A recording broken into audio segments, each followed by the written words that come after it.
I'm back and I'm here to make a little video about an introduction to competitive Pokemon battling. So I know a lot of people in the group are probably just played Pokemon when they were younger and are kind of interested in getting back into it. And so the thing is, competitive Pokemon battling is a little different from just playing through the game normally. Now, so what's different about it, right? What's different? Competitive Pokemon battling, they do a lot of weird things that you wouldn't normally do while playing the game. For example, when you're trying to just play through the game, usually you just try to find 4 strong attacks for your Pokemon, and then you basically click whatever move is super effective against, the Pokemon that's out. Unfortunately, that's not exactly how it works when it comes to facing other human opponents, right? So basically, when it comes to competitive battling, of course, the name of the game is to knock out all 6 of your opponent's Pokemon before your 6 are knocked out.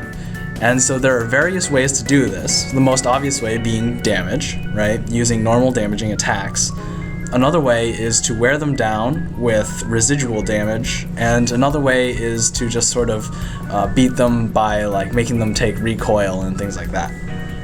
So there's a lot of very different ways that you can kind of approach Pokemon, but they all kind of come from the same sort of place, which is strategy, right? Predicting your opponent and guessing what they're going to do, and then using your advantage to try to build up what's called a win condition, which is basically one of your Pokemon that will be able to take more than one knockout.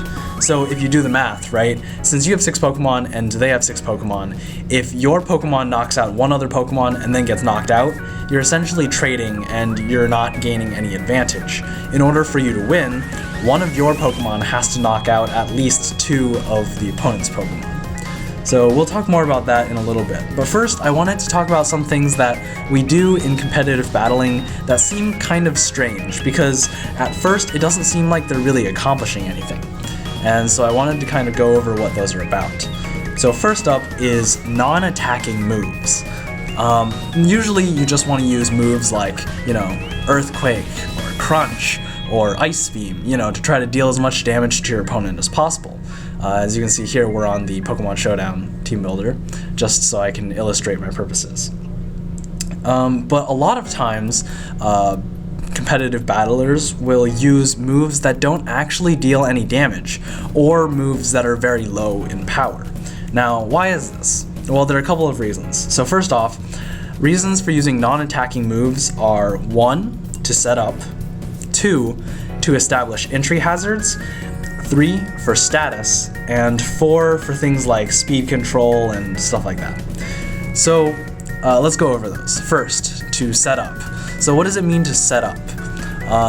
These 2 moves right here that I have on my Landorus Therian, Rock Polish and Swords Dance, both raise the user's stat by 2.